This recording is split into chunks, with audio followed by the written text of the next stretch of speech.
ante todo, tenemos buenos días. Soy alumna Andrea Rodríguez, estudio sociología.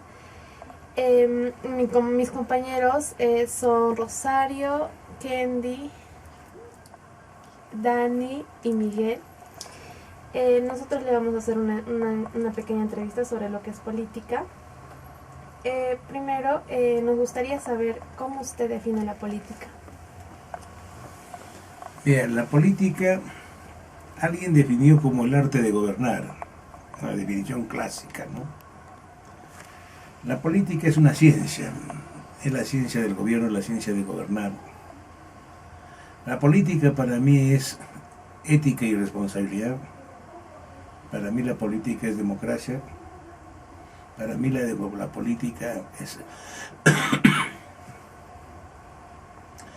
gobernabilidad, pero democrática.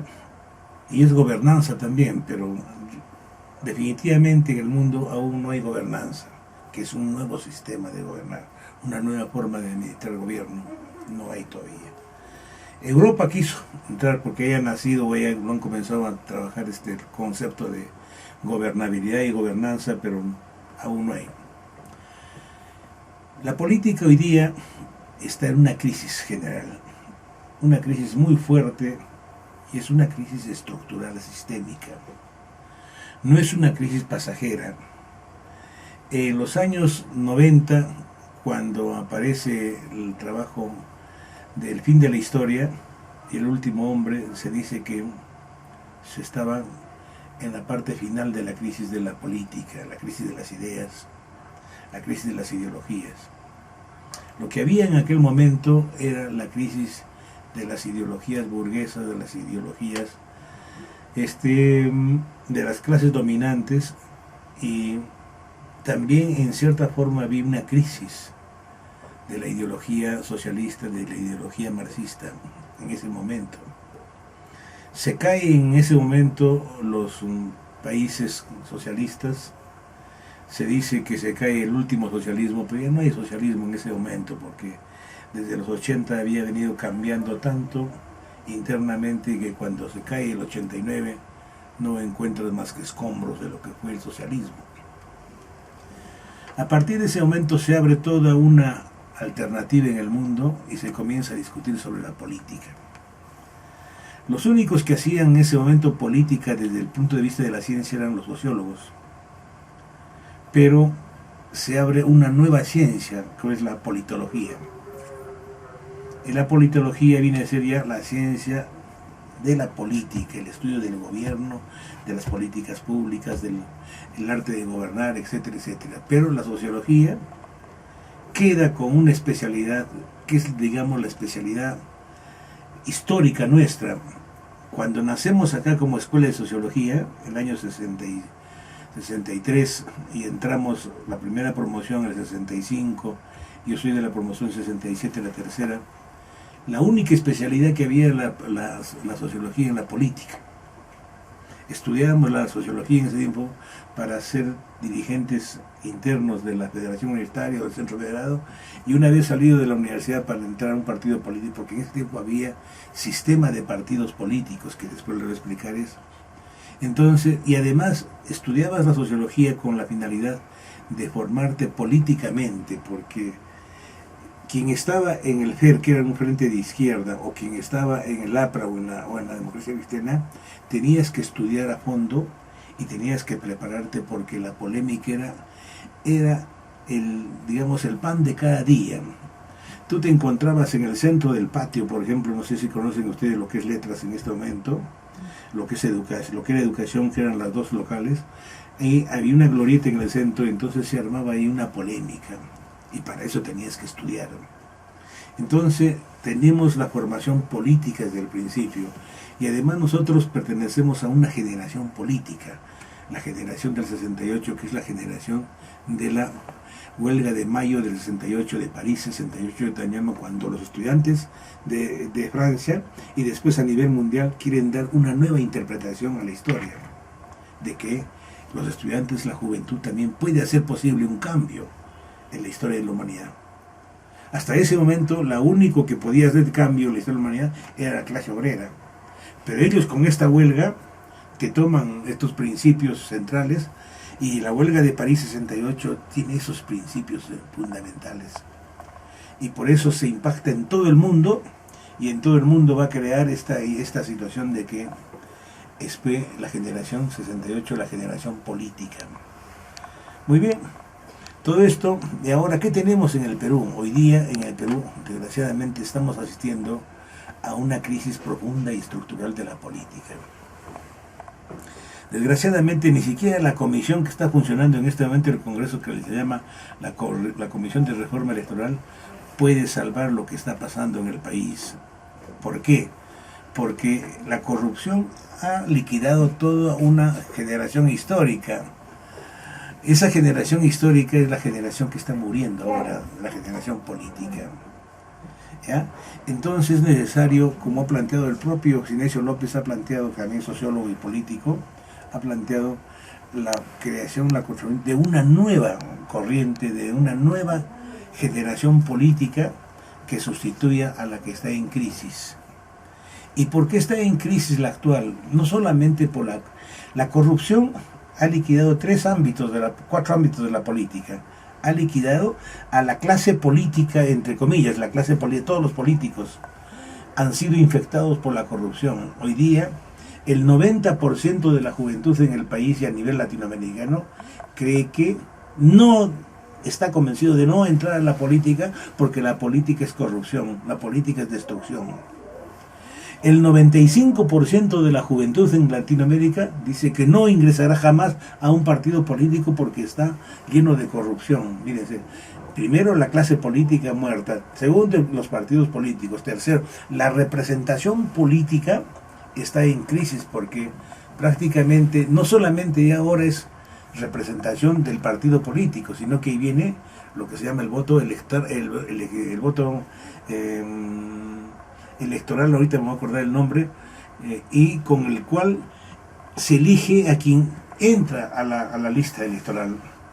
Entonces, hoy día tú presentas una lista para el Congreso, presentas una lista para el gobierno regional o para el municipio, entonces no todos pertenecen a la organización política, hay invitados, y dentro de los invitados hay gente que tiene más dinero que el otro, y entonces ahí y finalmente internamente se da este voto en el cual tú clasificas o eliges internamente de acuerdo al que tiene más plata, que puede llevarte o darte un mensaje con la propaganda, que incluso se olvidan del partido político y cada uno hace su propaganda. Y esta es otra, que la representación política. Por ejemplo, les digo a ustedes, ¿por qué el fujimorismo entra al Congreso con 73 y lo primero que plantea es una ley contra el transfugismo? Porque ¿sabe qué? De los 73, solo 14 son militantes. Más de 80, casi 80 son invitados. Y esos invitados tranquilamente al siguiente día podían irse y reubicarse o formar otra organización política. Entonces, ¿qué hace el fujimorismo? Dicta una ley contra el transfugismo, cierra, los encadena prácticamente adentro. Quien se va es hijo perdido, como le pasó a la Vilcatoma, que ni siquiera le dan un asiento. ¿Por qué? Porque ya no tiene representación política. Lo principal en este país es el transfugismo, es la señora Alcorta, por ejemplo, o el señor Manos de Hierro que tiene en el país, el vocero del fujimorismo, entraron al gobierno, al Congreso, hace 3 periodos. Uno entró primero como el del PPC, después la señora Alcorta siguió con PPK y ahora está con la señora Keiko. El otro fue igualito. Entró con Castañeda, siguió con Kuczynski y ahora termina con la señora Keiko. Ese es el transfugismo. Tú buscas la oportunidad, cómo llegar a tener representación de acuerdo a tus intereses. No te interesa ya el país. A ese extremo de descomposición y destrucción ha llegado la política, no solamente en el Perú, sino a nivel latinoamericano. La ha afectado, ha arrasado con todos. Entonces, hoy día lo que se llama aquí en el Perú está primando o está imperando lo que se llama la antipolítica. Y la antipolítica está hoy día sostenida por dos vertientes, por dos vías. La primera vía es la del narcotráfico, que está financiando la política en el país. Y la otra vía es la vía de la minería ilegal, de la minería criminal. Y ya se ha demostrado en el país, y no solo en el país, sino a nivel latinoamericano. Cuando lleguemos a lo de México van a ver cómo funcionan en este momento los carteles, las mafias de narcos y de criminales en la política. Lo mismo lo estamos viendo aquí, pero no hacemos nada. No cerramos. Lo que están aquí en este momento cerrando, ¿qué? Cerrando el caño a fin de que sacarles la mure a los de Momadef, a los supuestamente terrucos o seguidores de los terrucos, y de esa manera creen que ya están cerrando toda la contaminación en la política, pero se han equivocado. Internamente hay otro mal en la política, por eso es la antipolítica, es los llamados partidos vientres de alquiler. ¿Y cuáles son los vientres de alquiler? Dices, bueno, tú, Rosita, te invito para que vayamos en este momento a las elecciones el próximo año al gobierno regional. Te invito a ti, Clarita, para que vayamos, y a ti, José, y Víctor, te invitamos para que... Pero nos damos cuenta que no tenemos partido político, no tenemos organización. Pero el señor Cusimaray tiene una organización. Vamos donde el señor Cusimaray y dice, sí, yo tengo un movimiento regional reconocido por ley. Oye, préstanos, pero no, acá no hay préstamo. Alquílanos, nos alquila para que nosotros nos presentemos y ya no busquemos firmas, sino de frente ya nos anotemos para participar en las elecciones regionales y locales.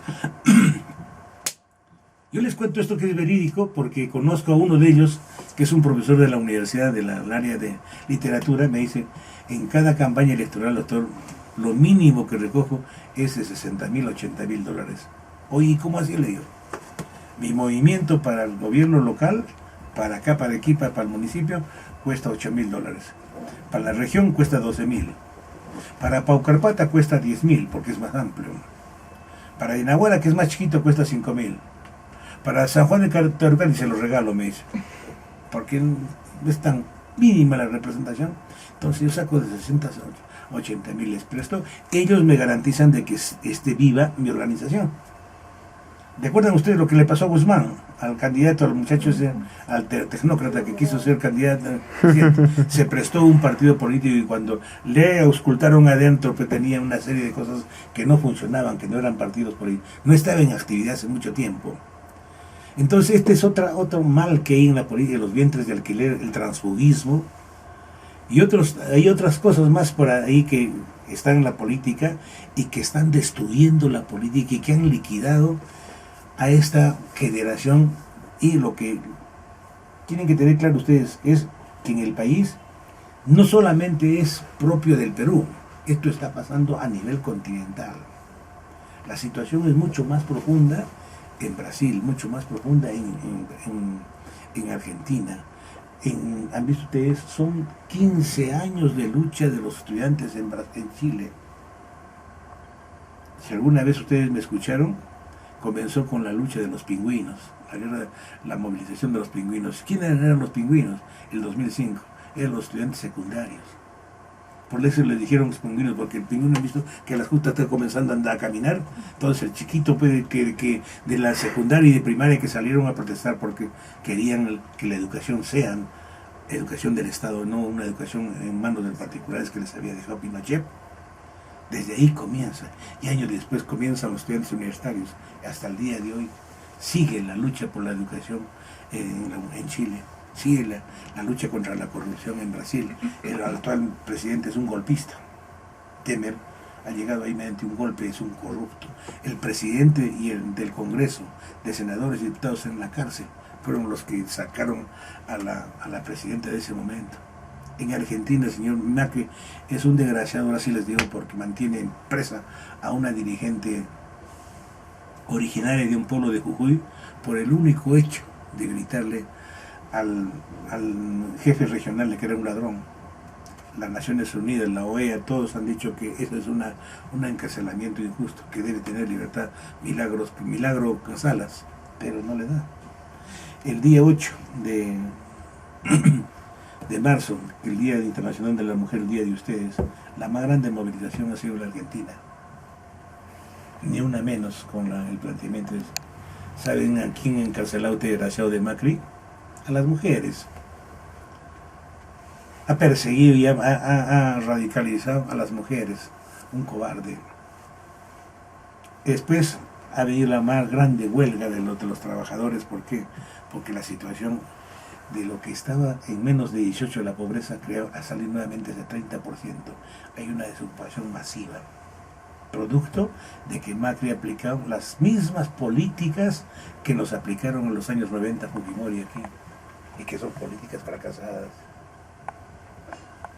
Más o menos eso es la política. Y lo de México es terrible, ¿no? México en este momento es el país donde ya nadie sabe quién es quién. Así. Acabo de escribir yo, el último comentario está aquí sobre México en mi Face. Mañana voy a salir, no, hoy día he sacado también en el blog. La situación de México es gravísima. En la semana han asesinado a una madre de familia que suponte mi mamá o tu mamá fue a buscarte porque te habían raptado. Una niña de 18 años lo raptaron. Después de 2 años lo encontró en una sepultura y encontró otras más de niños ahí, de muchachos, y comienza a meter a la cárcel las denuncias, y hace una semana la matan en la puerta de su casa. El lunes han matado a uno de los más grandes periodistas de México. Hace 3 semanas a los profesores de Oaxaca salieron a una huelga, a las calles metieron bala. A los dirigentes sindicales, etcétera, etcétera. México está pudriéndose. Y ese Peña Nieto, el presidente actual, ha sido denunciado de tener la más grande mansión de $7 millones que le dio la corrupción. Y estos mismos son los que hoy día critican y los que piden la intervención contra el dictador Maduro. ¿Se imaginan ustedes? ¿Y quién nos vende esa idea? Nos vende la Sociedad Interamericana de Prensa, es decir, nos vende el diario El Comercio, La República, o Globo, nos vende el Mercurio, nos vende La Nación, nos vende todos los mejores de los grandes diarios de América Latina. TNT, ¿no? Que hoy es parte también de la política. Muy bien, esa es la primera. Vamos a hablar en algún momento sobre los movimientos y los partidos políticos. Nos gustaría también saber qué es lo que usted opina acerca de estos. ¿Por qué? Sobre los movimientos políticos y partidos políticos. ¿Qué es lo que usted opina acerca de ellos? Mira, los movimientos políticos, hay movimientos políticos que son transitorios, son electorales, son coyunturales. ¿Qué es esto? Ah, no, Aló. Aló. ¿Sabes que existen? Ustedes de repente saben estos teléfonos anónimos que no pertenecen a nadie. Vienen con el 01 delante. Mira, 2441-240. Si yo lo llamo, Telefónica me va a decir que no existe. Es que le llaman de la misma empresa para hacer promociones. No existe. ¿Y cómo me llama a mí? Es que es promociones de Movistar. ¿Ah? Promociones de Movistar es. Ah, promociones de Movistares. De la misma empresa. Haberlo dicho, ya había dicho que con el permiso de ustedes había sacado a esa Paulita.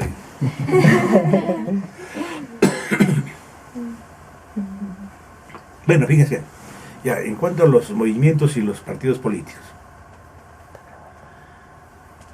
yo les pediría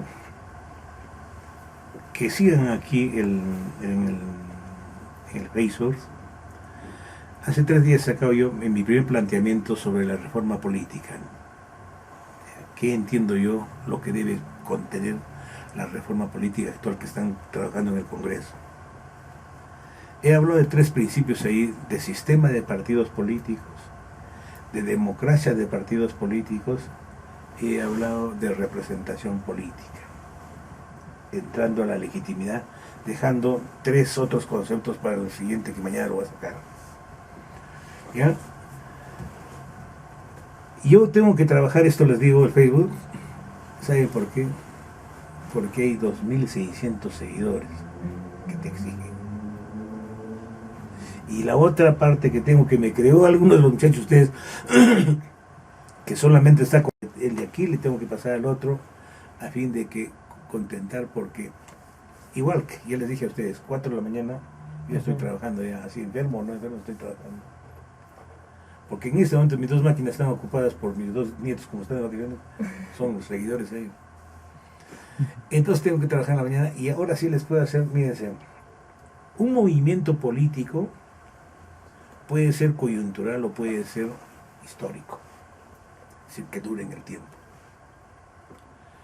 Y un partido político es ya cuando tiene definido una ideología y una política, tiene militantes, tiene estatutos y tiene reconocimiento, y su objetivo es la conquista del poder o del gobierno.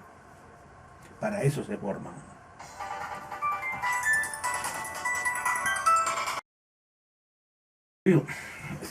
Partidos políticos y movimientos. Hay movimientos transitorios, coyunturales, que se forman en torno a una coyuntura especial, electoral. Para ello no hay ahí definición de ideología o política, no hay estatutos, no hay militantes, sino hay seguidores. Seguidores, puedes decir, yo firmo y nada más, no tienes ningún compromiso. En cambio, el partido político sí tienes compromiso con el partido. Tienes la obligación de ir al local, tienes la obligación de estar presente ahí. Y hace días que ha causado que me han llamado muchísima gente y me han encontrado en la calle y me dicen lo siguiente. Oye, doctor, me dice, ¿y cuál es la diferencia entre militantes políticos y usted ha planteado ciudadanos políticos? En la televisión, el día que me invitaron el último lunes, yo le dije ahí a Carrasco, el problema que necesitamos hoy día en el país para salir de la crisis ya no es seguidores ni militantes. Hoy día necesitamos ciudadanos políticos. ¿Y quiénes son los ciudadanos políticos? Me preguntan a mí. ¿Sabes quiénes son? Le digo, Mostajo y Urquieta. La historia. Mariate allá de la Torre. En el presente, Fernández Llerena, le digo. Ciudadanos políticos. ¿Qué decir qué? Que sepamos nuestros derechos constitucionales. Y que además debemos saber nuestros deberes y obligaciones con respecto al Estado. El Estado, el país, la República del Perú, el 28 de julio de 1821 nos ofreció un programa de gobierno que se llamaba la República Peruana. Y ahí nos ofreció derechos que aún no nos ha dado en 197 años de vida republicana. Nos ofreció el derecho, fíjense, a la igualdad, el derecho a la justicia, el derecho a la educación, nos ofreció el derecho a la confianza en las instituciones y finalmente nos ofreció derechos cívicos, la Constitución, los emblemas nacional, nuestros símbolos nacionales. Y nos ofreció derechos republicanos, como decir, una república en la cual hoy día no se ha cumplido eso. Entonces queremos ciudadanos políticos, ciudadanos con responsabilidad, con derechos. Entonces, muy bien, fíjense, cuando yo planteo que debe crearse sistema de partidos políticos, es muy importante esto en el país. Hoy no hay partidos, no hay sistema de partidos políticos. Después de la caída, después de la dictadura de Velasco y Morales Bermúdez, cuando entramos a la democracia en el 80 hasta el 92, quisimos construir sistema de partidos políticos en democracia, pero fracasamos porque la democracia era muy débil. Además, era una democracia solamente electoral. Nosotros queremos una democracia ciudadana. Una democracia que seamos nosotros los protagonistas, seamos los actores nosotros. No queremos solamente que el 15 de marzo vayamos por obligación a votar. Oye, en la mayoría de países de América Latina la obligación, el acto electoral no es obligatorio. ¿Se imaginan ustedes acá, muchachos, que no sea obligatorio el acto electoral, ¿cuántos irían? Y eso es increíble, ¿no? ¿Ya para qué vamos a pensar nosotros como sociólogos, ustedes como futuros sociólogos? Caramba, acá no iría ni el 20%, porque diría, esta podría, ¿para qué aquella? Pero le estaríamos dando un cheque en blanco a estos sinvergüenzas para que sigan haciendo del país lo que les dé la gana.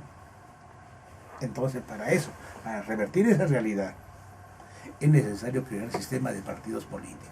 Y el sistema de partidos políticos de derecha, de centro, de izquierda, etcétera, etcétera, te da en primer lugar el derecho a la alternancia. Que hoy día esté en el gobierno el partido político A y mañana esté el partido político B.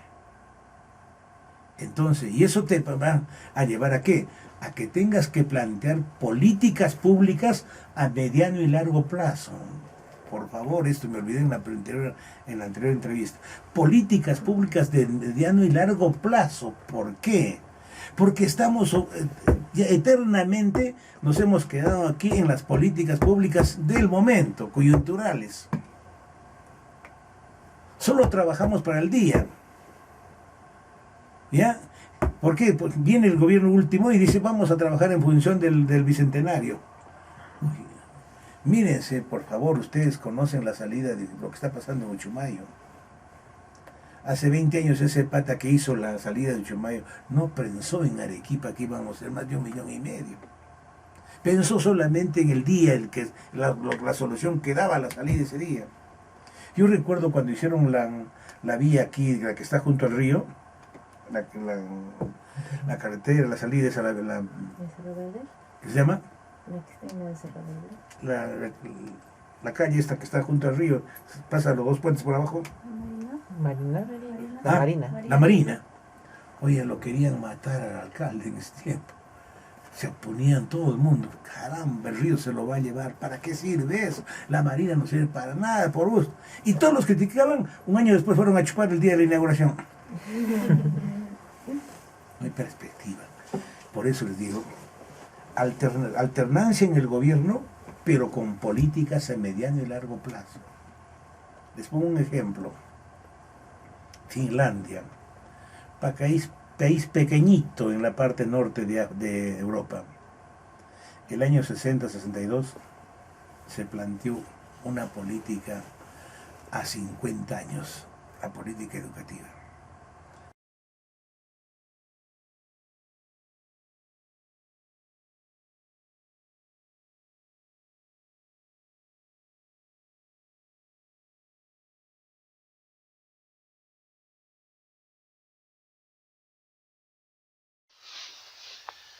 Es la ciencia social del siglo XXI, como lo hemos definido nosotros, y seguimos trabajando, y se siguen abriendo cada vez más campos, que es lo más grande para nosotros.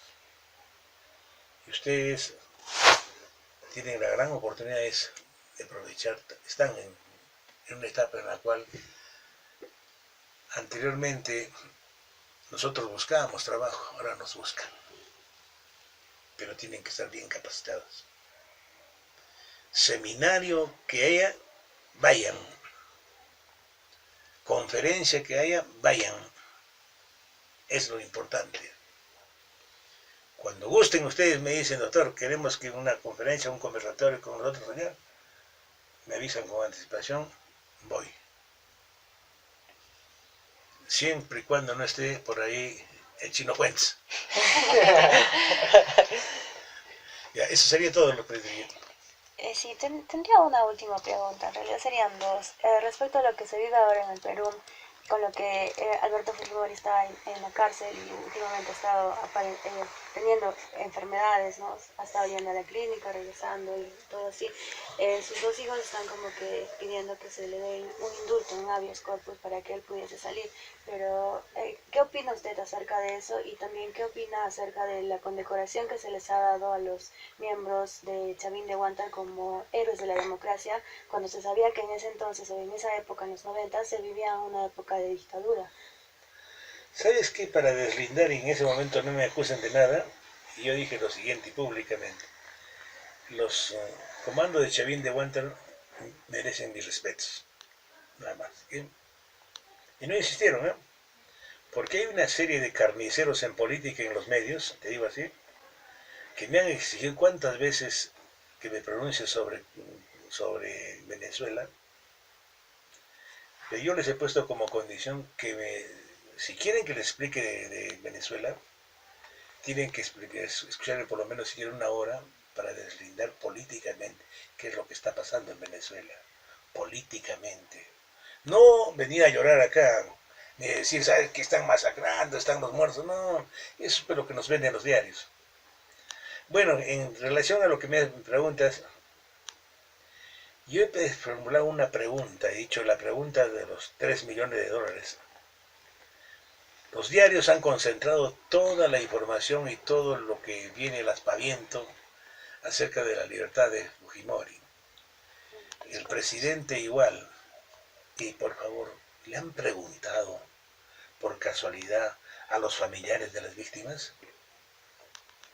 Porque hay buena, gente muy buena que se ha formado durante estos 16 años, 17 años o 20 años, se ha formado y tiene muy buena opinión. Hay un también expulsado, es este señor Vive, no sé qué apellido, de congresista, que ha presentado este proyecto de ley con el argumento de que todos los mayores de 75 años enfermos se vayan a su casa. Hay gente que han estado pasando en la televisión, hay gente que realmente ya no merece estar ahí, y que debe ser realmente seguramente una carga para la propia gente que está a cargo de la seguridad de los penales. ¿Se imagina un señor de 90 años que ya no pueda moverse, que no pueda valerse de sí mismo, y que sea una carga para el trabajador de ahí del INPE y todo lo demás? Y gente que definitivamente, ahí tiene que haber toda una, que dentro de la reforma, yo he planteado que antes que una reforma política o una modernización política, lo que tiene que haber en el país es una reforma del Estado. Una reforma y modernización del Estado, que es lo más importante en el país. Porque este modelo de Estado no nos conviene a nadie, ni a la derecha, ni a la izquierda, ni al centro, a nadie. Porque es un Estado que no sirve para nada. Ni siquiera sirve para comprar un patrullero, porque al siguiente día lo denuncian como corrupción. No sirve para comprar un auto, porque al otro día lo denuncian de corrupción. Entonces, es una situación así que vivimos en una... Entonces, con respecto a lo de Fujimori, fíjense, él ha sido condenado por derechos de lesa humanidad. Que sea coautor inmediato o mediato es lo terrible. Lo que quieren encontrar los fujimoristas, y no solamente conseguir la libertad de Fujimori, sino es despedazarlo, así, despedazarlo al juez supremo San Martín, al que dictó la sentencia, es por el lado de, madre mía, este nuevo situación que han encontrado nuevamente, que ya estaba pendiente hace años, donde el protagonista central es Humala, y han dicho que hay jueces y fiscales que se han prestado al juego y han sido pagados de una y de otra forma con la finalidad de callar esta situación y archivarlo este caso. Y este mismo juez San Martín fue el autor de todo esto, y cómo es que sí sancionó a Fujimori, y encontraron que cuando San Martín estaba en pleno proceso había hecho 2 consultas extranjeras, y ellos los Fujimori dicen que esta sanción fue ideada, fue planificada tanto internamente como externamente, y que la sanción vino desde el exterior. Y no es así. Entonces, lo que, miren, si ya han presentado aquí como 4 habeas corpus y no ha funcionado. Si me dicen ustedes que con esta ley que presentaba este señor Viadra, no sé qué apellida, de congresista, se salvaba a Fujimori, yo creo que, fíjense, aquí va a haber un escándalo político con la libertad de Fujimori. Venga la ley del Congreso, te van a decir que es una ley con nombre propio, o venga el derecho humanitario del presidente, el terremoto político se lo va a llevar el presidente, o el terremoto político se lo lleva el Congreso. Entonces, se han puesto en una situación en la cual no encuentran el intermedio en la cual pues, si quiere favorecer, y bueno, a Fujimori está enfermo y todo lo demás. Y viene la opinión de la Presta, ¿y qué dice la Presta? No, él quiere salir para hacer política.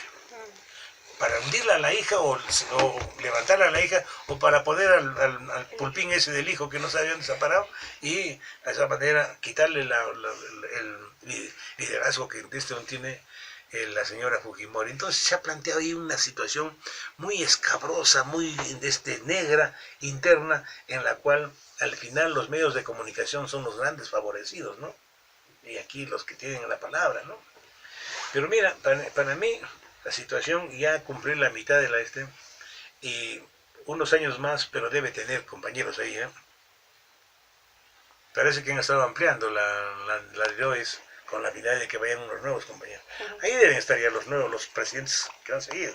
Toledo, García, Humala, el alcalde de Lima y otros más que se han llevado todo lo que el Perú produce. Pero hasta la fecha, el único angelito es el señor García, el que no ha tocado una sola. Dice, pasará el terremoto o el tsunami o de Brecht, pero no me tocará, dice. Y está un torero de una malonetina ahí, parece manolete, ¿ya? Entonces, fíjense, hay cosas que deben consultarse. La opinión pública ha manifestado en una encuesta que el 59-58% está de acuerdo con la libertad de Fujimori. Pero por el lado de los fujimoristas en el Congreso, que es la representación más alta, también hay gente que no quiere que salga ahí Fujimori. Y por el otro lado hay gente que quiere que salga Fujimori. Entonces, Fujimori tiene 70 y tantos años, 78 años, creo que tranquilamente va a salir a hacer política y sale, ¿no? Ahora tampoco quieren verlo, dicen, grillitado en su casa, sino libre. Y eso sí va a ser difícil, salvo que, bueno, pues, en uno de esos traspiés que siempre ha cometido el señor PPK, digan, bueno, pues, en este momento estoy firmando de la libertad, porque cuántas cosas le hemos escuchado al señor PPK que se le ha salido de la cabeza. Pero te voy a decir que sí va a crear problema político, porque hay familiares y hay situaciones en las cuales el señor Fujimori está muy comprometido con los derechos humanos. Y nosotros mismos hemos sido víctimas, hemos sido perseguidos en esa década que la universidad se salvó cuántas veces y nos amenazó Sociología con intervenirlo. Yo mismo he hecho correr mis libros de acá. Lo que ven acá es simplemente la mitad. Yo tenía que sacar de acá mis libros porque diario fregaban acá. Muchos de los tiempos que he pasado en otras casas y así mucha gente, ¿no? La represión y la persecución era muy fuerte.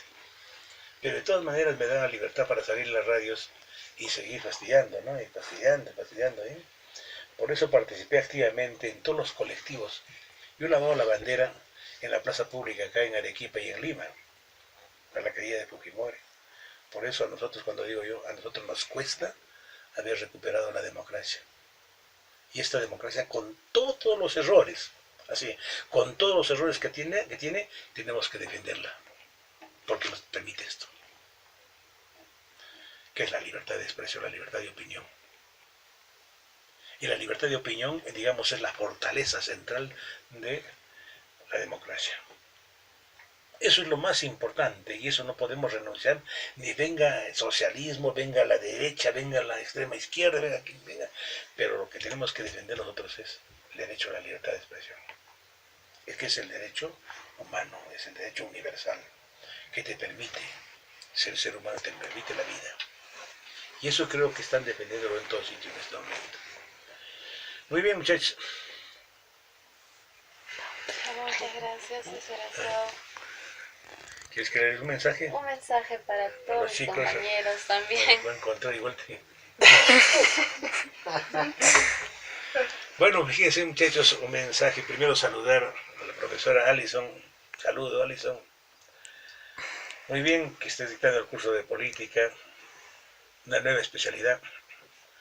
Mírense, muchachos, cuando yo salí de la universidad hace 50 años, había una sola especialidad, política.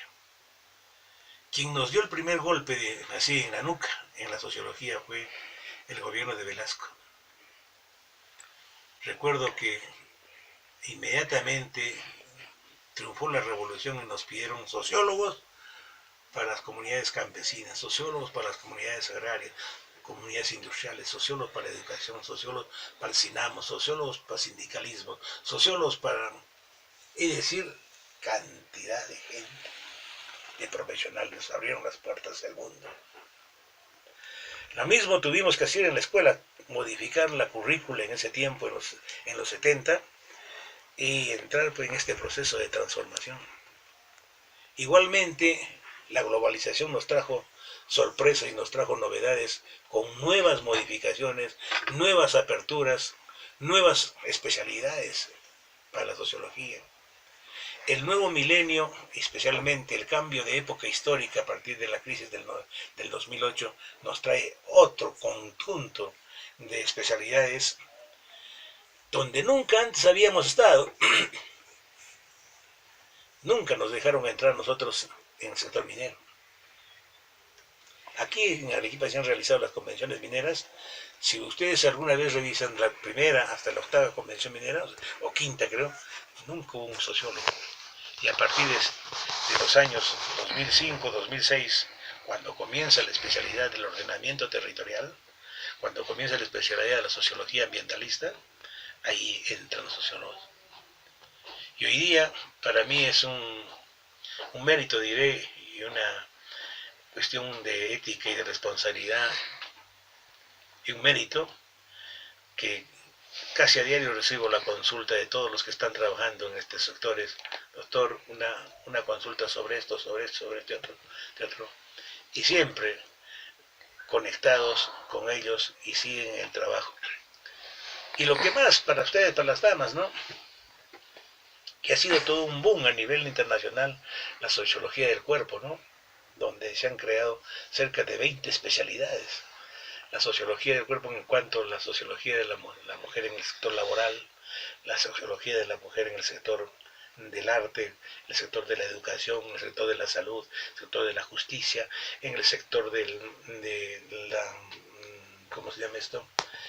De lo que viene a ser el teatro, de lo que viene a ser la danza, de lo que viene a ser el spa, mismo ustedes, el modelaje ahí de la mujer. Y cuántas otras especialidades se han creado ahí, hasta el último que hemos llegado, que para mí no lo he logrado todavía comprender, la sociología de la física, la sociología de las matemáticas, que es un campo que se ha abierto y que ya están trabajando, y hay maestrías en algunas universidades en el extranjero, y donde estamos presentes. Mírense, muchachos, un saludo. Y muchos de ellos me deben estar todavía por ahí, los encuentro que los he dejado seguramente en la universidad, pero para todos un mensaje. Están llevando una carrera que es toda una oportunidad de trabajo profesional en el siglo XXI.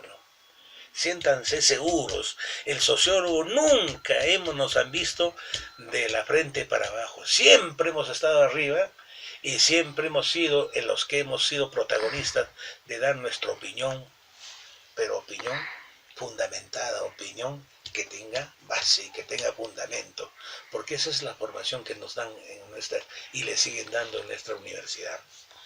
Muchachos, niñas y jóvenes, niñas que siempre he dicho yo, tienen un futuro muy grande ustedes.